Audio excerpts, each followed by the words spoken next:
बास म्हणजे आपल्याला आता विहिरीतच पडणार आहे आपण आता. मग पडल्यानंतर आपल्याला काय करायचं? आता प्रेग्नन्सी राहिली, डिलिव्हरी होणारच. दुसरं चान्स काय राहिली प्रेग्नन्सी?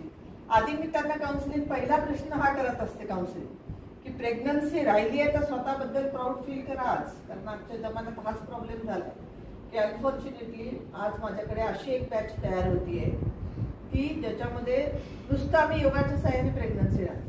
आज एक मुलगी माझ्याकडे जॉईन झाली, पूनम पाटील निलांडीची. 4 वर्ष झाली ट्रीटमेंट घेत होती, माहित नव्हतं काय. पण योगाला 3 महिने ऑनलाईन जॉईन केलं आणि म्हटली पण प्रेग्नन्सी राहिली, आज जॉईन झाली बॅचला आमची सगळ्यांची. पण असं का होत असेल?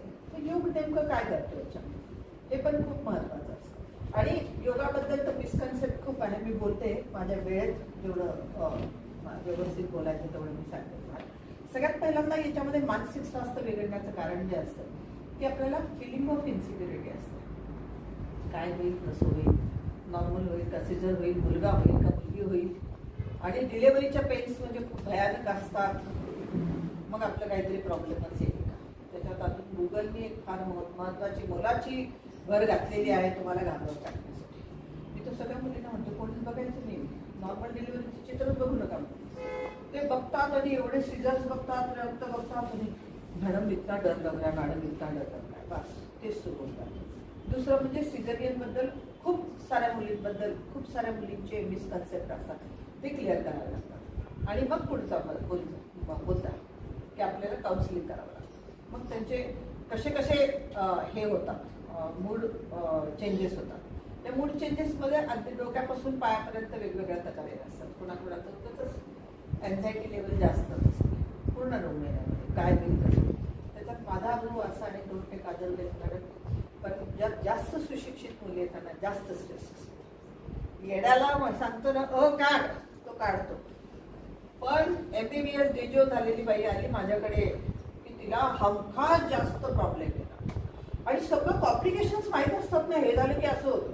आपल्याला सगळ्यात आठवते ती वाईटातली वाईटच केस आठवते, आपल्याला असं वाटतच नाही. माझ्याकडे एक प्रियर खरपळे नावाची पोरगी होती, मला तर अजून आश्चर्य वाटतं. तिला ट्विन्स होते. एक बेबी 3.7 kgचं आणि दुसरं बाई 3.2 kgचं. जेव्हा एक पोरगी घेऊन आले मी तर म्हणत होते तुला दिसतोच कसं असेल का, आपल्याला 3.7 kgचं एक बेबी असेल तर आपल्याला किती अवघड. पण या सगळ्या लोकांना आम्ही प्रेझेंट करणार होतो. 22 जूनला आमचा कार्यक्रम घेत होते की असं होऊ शकतं. पण आपल्या डोक्यात जे असतं की आपण जास्त वाचन करतो, जास्त क्रिटिकल केसेस वाचतो, तर मग आपल्याला जास्त स्ट्रेसेस आहे. मग स्ट्रेस वाढण्याची कारणं जी असतात त्याच्यामधले एक कारण जे असतं की श्रद्धाच फार कमी असते.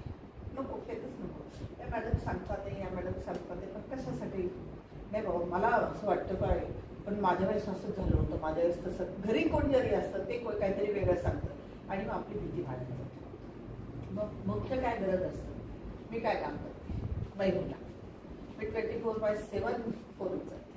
मला आमची टीम 16 जणांची आहे. आम्ही 16 जणी आहोत त्याच्यामध्ये.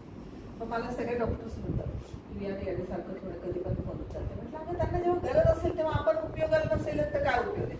उचलतात. मला काही झोपेचा प्रॉब्लेम नाही म्हटलं. लोकांचं कसं असतं ना, असं झोप उडाली की परत झोप येत नाही, असं काही होत नाही म्हटलं. मी बोलते, दुसऱ्या दिवशी मला आठवतं अरे 12 10 मिनिटांनी काहीतरी फोन आला होता. मग मी त्या मुलीला फोन केला, बरं आहे का तुला, झोप येते. मी व्यवस्थित उत्तर देते छान, मला काही प्रॉब्लेम नाही. त्याच्यामुळे मला आनंद मिळतो, त्यांना आनंद मिळतो, मी करते का. आता जेव्हा आपण मानसिक स्वास्थ्याचा विचार करतो सगळ्यात महत्वाचं म्हणजे आता दीपांजली माझ्यापेक्षा खूप या बाबतीत म्हणजे नॉलेजेबल आहे की काय काय चेंजेस आपल्यामध्ये होतात. पण आपण जे नॉर्मली म्हणतो की एंडॉर्फिन, सिरोटोनिन, डोपामाइन याच्यामध्ये काहीतरी डिफरन्सेस येतात आणि मग आपल्याला भीती वाटायला लागते, आपल्याला ताणतणाव वाटायला लागतो, झोप येत नाही. हा एक मोठा प्रॉब्लेम असतो. झोपच येत नाही मुलींना. रात्रीचे 2 पासून जागी सकाळी 6 पर्यंत म्हणजे आय एम सफर. आता मोठा मुलगा आता सुनबाई आले मला, पण मोठ्या मुलाच्या वेळेस तर रात्री तो जे 2 वाजता जागे असायचं सकाळी 8 वाजेपर्यंत. आणि मी सारखे म्हणायचे वॉचमन असं होतं काय रात्रभर जागे असत. आमचे ते विजय पांडे सर सिनियर आहे, त्यांच्याकडे गेले की त्यांनी मला इतकं छान सगळं तुम्ही योगावर आहे. बाळ झोपलं की आपण झोपायचं, बाळ उठलं की आपण उठायचं. मग सकाळी तो 8 वाजता उठायचा, 8 वाजता झोपायचा की माझी सासूबाई मला म्हणायची तू आता तू झोपलाय तोपर्यंत तू आंघोळ करून घे, तू खाऊन घे, असं पण त्याची उठायची वेळ. म्हणजे आपल्याला झोपायचाच प्रश्न दिवसभर, इतका प्रॉब्लेम आहे. म्हणजे या ज्या सायकल्स असतात ना, याच्यामध्ये सगळ्यात महत्वाचं की आपल्याला कुठेतरी या बाबतीत नॉलेज करायला पाहिजे. आय नो गायनेकॉलॉजिस्ट आहेत, पण गायनेकॉलॉजिस्टला मर्यादा येतात. प्रत्येक गोष्ट कशी सांगू शकतील तुम्हाला, एवढा वेळ कुठे देऊ शकतील की तुम्हाला असा श्वास घ्यायचा, असा सोडायचा. मग डीप ब्रिदिंग नावाचं एक टेक्निक आम्ही शिकवतो. आम्हाला सगळ्यात जास्त मिराकल रिझल्ट होतात डीप ब्रिदिंगच्या टेक्निक, आणि त्याच्यामध्ये बेबी वेट चांगलं निघणं हे आमचं पहिलं टार्गेट असतं. नॉर्मल डिलिव्हरी आम्ही हा गर्भसंस्काराबद्दल साईड इफेक्ट समजतो. मग आपल्याला या पिरियडमध्ये योग करायचा का, काय गरज आहे योग करायची, तर योगाचं डेफिनेशन काय सांगितलं जातं, योगाची भूमिका काय आहे. तर Y for young, what is young.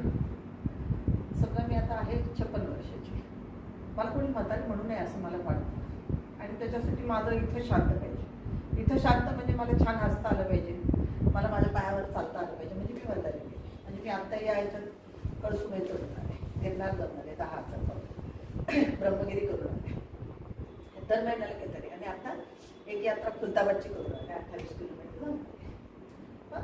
असं आपल्याला जर चांगलं राहायचं असेल तर आपल्या मेंदूला काहीतरी व्यायाम करतात, मला काहीतरी करता येतं, आणि मग या गर्भसंस्कारामध्ये या ऍक्टिव्हिटीज पण आपल्याला आल्या पाहिजे.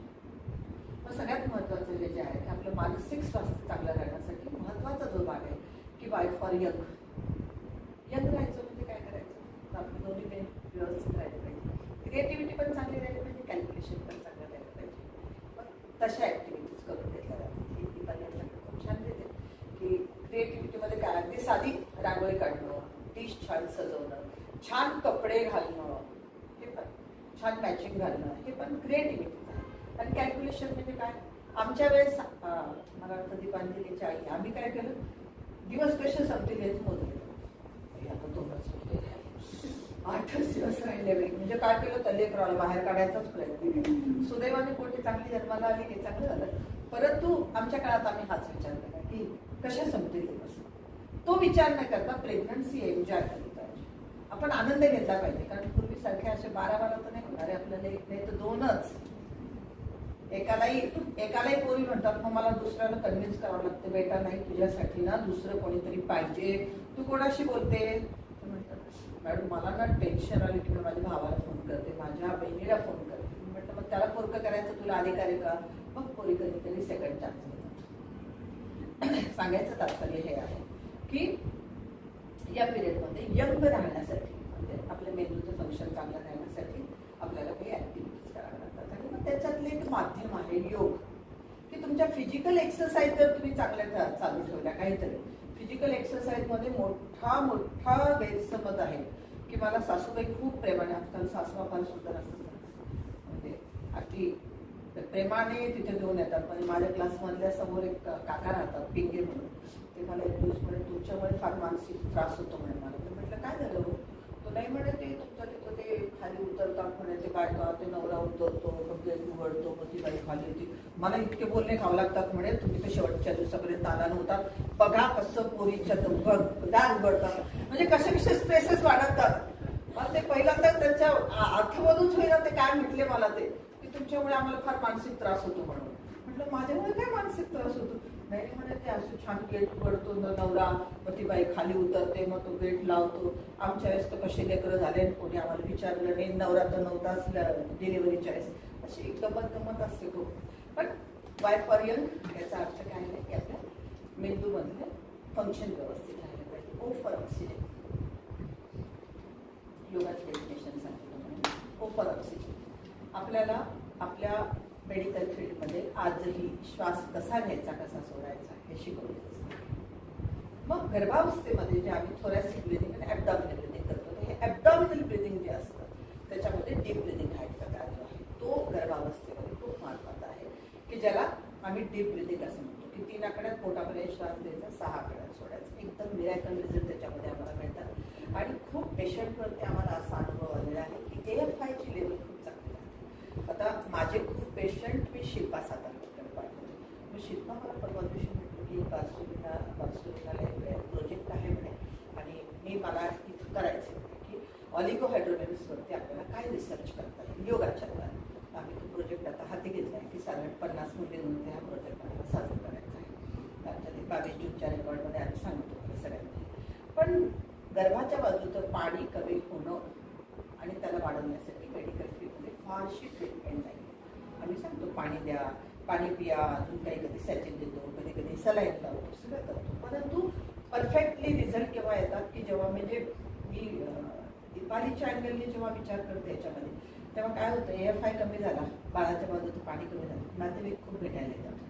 मग मुलीला असं वाटतं बापरे आपने लिए है, बहुत सारे लोक आहे.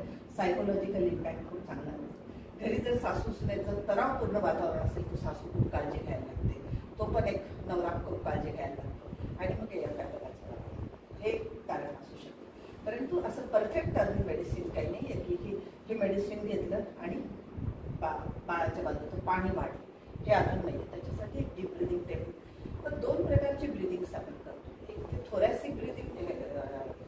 थोरॅसिक ब्रिदिंग जे असतं ते असतं आपला फिजिकल स्टॅमिना, लंग्सची कॅपॅसिटी चांगली, ॲब्डॉमिनल ब्रिदिंग आम्ही जे शिकतो ते असतं मेंटली रिलॅक्सेशनसाठी. तर या दोन्ही ब्रिदिंगचा या पिरियडमध्ये खूप चांगला उपयोग होतो, पण याच्यासाठी पर्पजली वेळ देऊन तुम्हाला हे करावं लागतं. तिसरा महत्त्व बायफोरियन फॉर ऑक्सिजन. म्हणजे या पिरियडमध्ये आपल्याला काय करावं लागतं, ऑक्सिजन इनहेलेशन कॅपॅसिटी वाढवण्यासाठी प्रयत्न करावा लागतो. आता महत्त्वाचं जे असतं ते म्हणजे मुलींची बसण्याची पद्धत आपण सुधारतो. पोश्चर असं नसतं, म्हणजे जसं जसं पोट पुढे यायला लागलं की असं कोबड काढून बसतं, म्हणजे बाळाला ब्लड सप्लायच होत नाही. तिथं पोश्चर सुरुवात करण्यापासून, पोश्चर सुधारण्यापासून शिकवावं लागतं. तिसरा महत्त्वाचा असतो G फॉर गुड, गॉड और ग्लॅमर. गुड काय, हे चांगलं आहे आपल्यासाठी, म्हणजे आपण योगा करायला पाहिजे, शारीरिक हालचाली करायला पाहिजे याच्यामध्ये. दुसरं काय आहे, गुड, गॉड. गॉड म्हणजे श्रद्धा.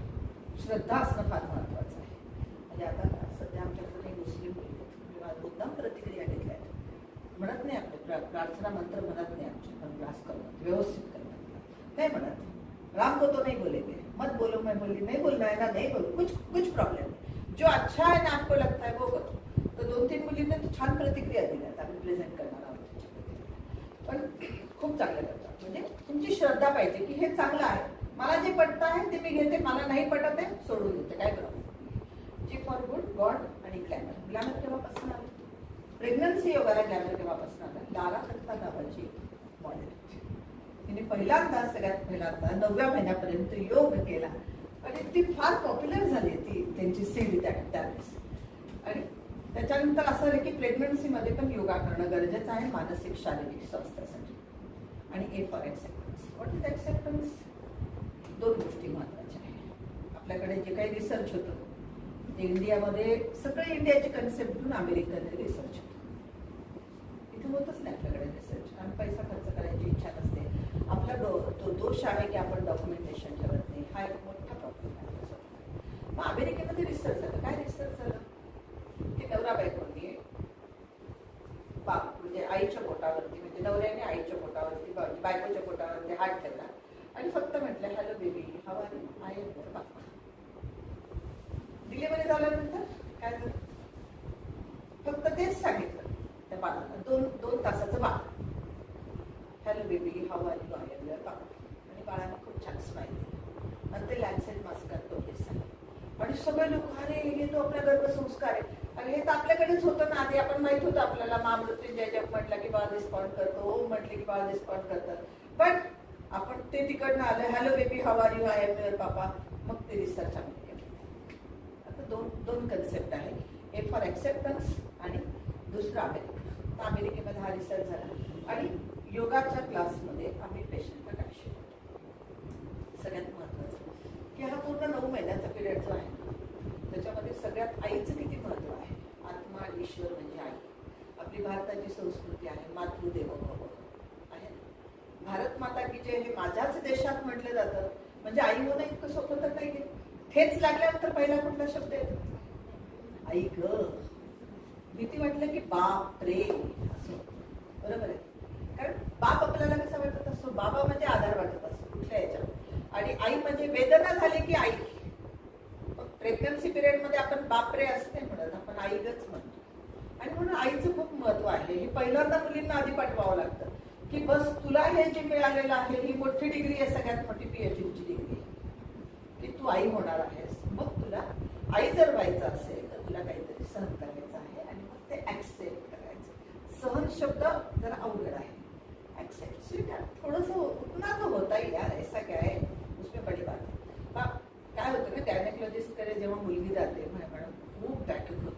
बस मॅडम करवट लेने में भी नहीं आती है, इतकी पोरगी म्हणजे एखादी मुलगी ना असतो त्याचं खुलवून मेरे को इतना भी नहीं जमता मैडम, पानी भी बचता नहीं है, मैं करवट भी नहीं सकती, हस्बैंड को उठाना पड़ता है.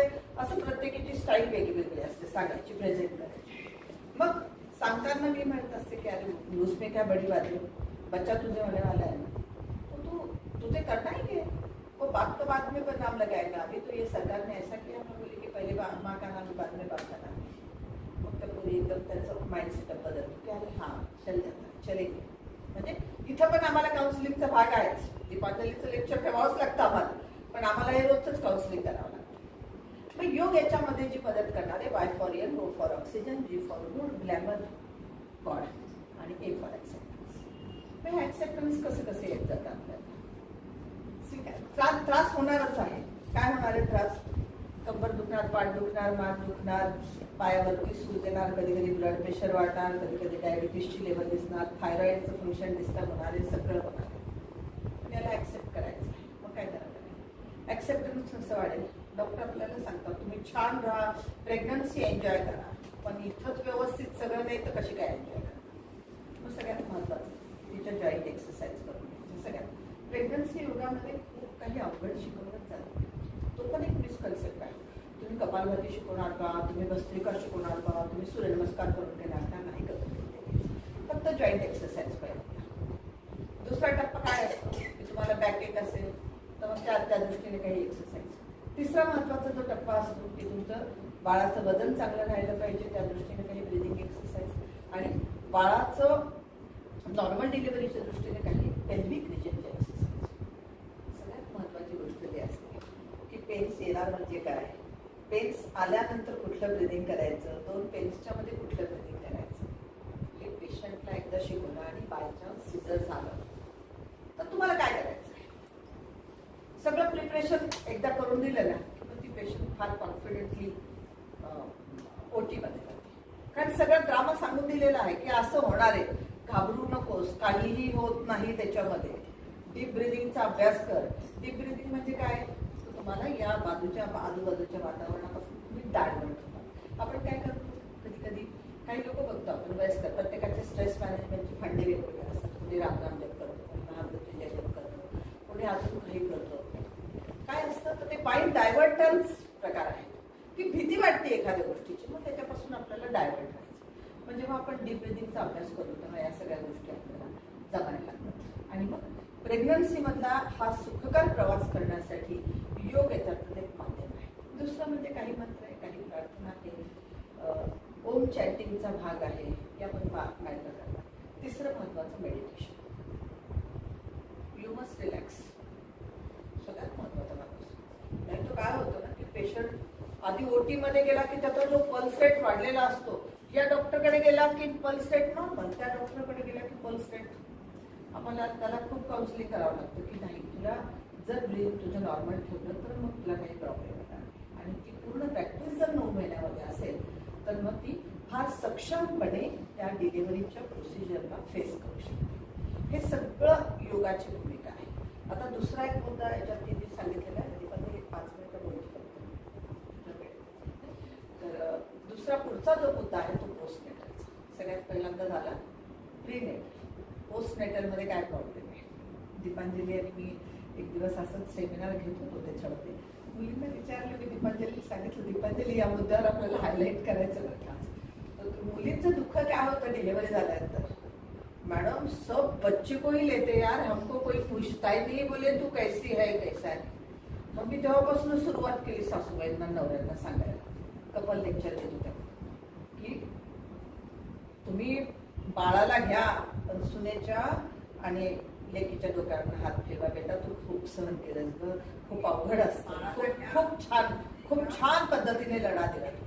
थोडस बाळाला विचारतात ना, मग मी दीपांजलीला असं म्हटलं की दीपांजली आपल्याला करावं लागणार आहे की मुली मला तेच विचारतात मॅडम, आणि काही झालं की काय होतं माहिती का, हा तू नाही खाया होगा इसके लिए उसका पेट खराब होगा, जे काही होईल ते आईच्याच माथ्यावरती.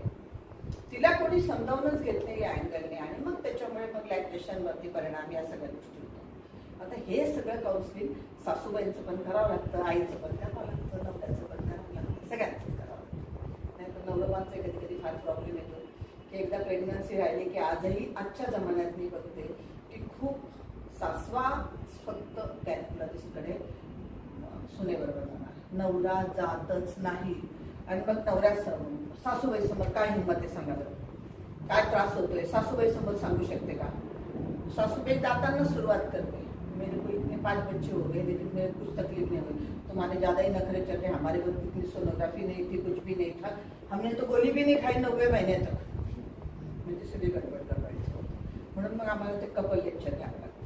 कपल लेक्चरमध्ये मग आम्हाला सांगावं लागतं की आपल्या बायकोची आणि दुसऱ्याच्या बायकोची कंपॅरिझन करू नये.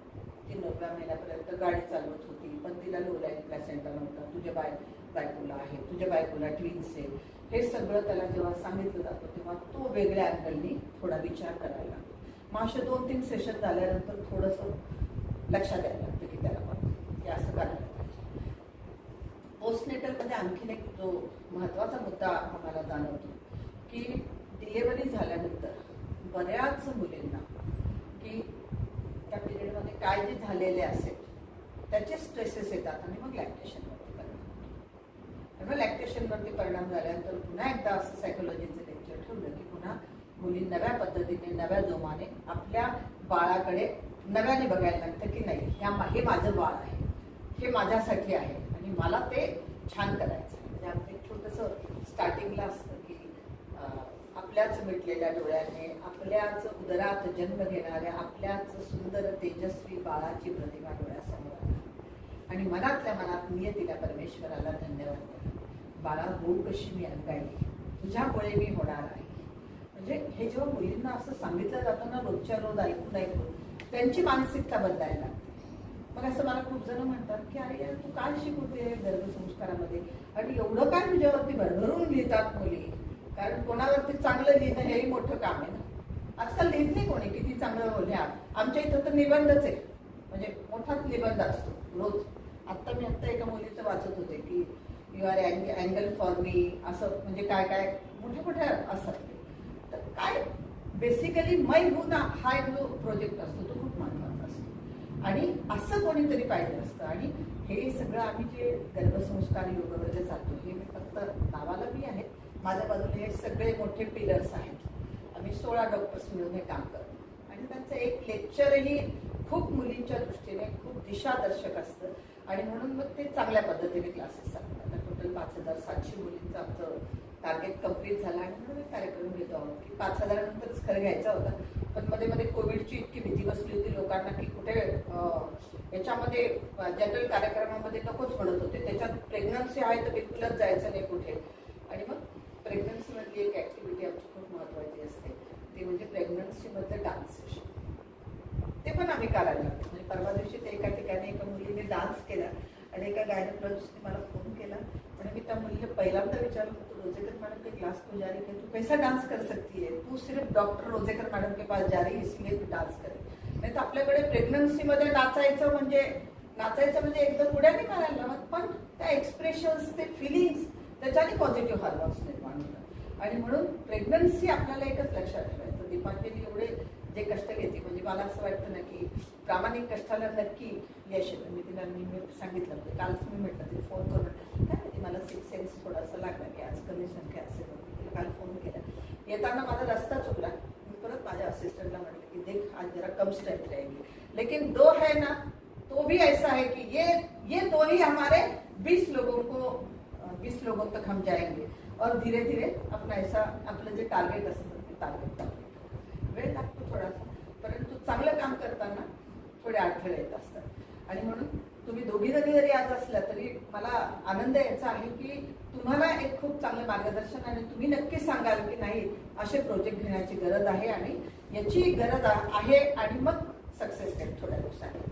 थोडा स्ट्रगलिंग पिरियड आहेच सगळ्यांना, परंतु याच्यामधला जो महत्त्वाचा भाग असतो तो शारीरिक पातळीपेक्षाही मानसिक पातळीवरती गर्भवतींना जास्त ताण सहन करावा लागतो. खूप आजकाल ना ऑफिसचे ताण खूप आहे. तुम्ही असं बघते ना IT च्या मुली बिचाऱ्या 9व्या महिन्यापर्यंत काम करतात, मॅनेजर समजावून घेत नाही, मग कधी सर्व्हिस लेट कमी असते, मग कुठं जागा नसते ॲडमिट व्हायला, मग खूप प्रॉब्लेम टिकतात, शेवटच्या दिवसापर्यंत काम करतात. मग या पिरियडमध्ये ही जी स्ट्रेस लेवल हाय असते ती स्ट्रेस लेवल कमी करण्यासाठी छोट्या छोट्या टिप्स असतात. आणि त्या टिप्स एकतर ही देते, म्हणजे आपण असं म्हणतो ना की आमच्या याच्यामध्ये आम्ही नेहमी म्हणतो की व्हॉट इज माइंड, असं जर म्हटलं की गवतीने आम्ही कसं नेवर माइंड असं म्हटलं की ताणच कमी होतात. काय डोक्याला तापच नाही करायची, छोड.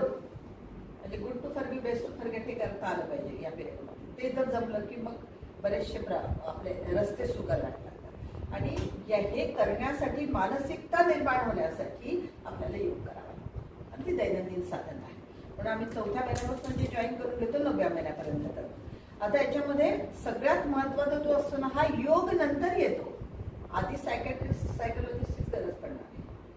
त्यांनी तुम्हाला काउन्सिलिंग, पण आपल्याकडे मी नेहमी दीपांजलीच्या लेक्चरमध्ये सांगते की लोकांच्या डोक्यात आहे की सायकॅट्रिस्टकडे म्हणजे जायचं म्हणजे काहीतरी फार अवघड काम आहे, म्हणजे असं नाहीच, त्यांच्याकडे जायचंच नाही, म्हणजे वेळाचे डॉक्टर आहेत का काय.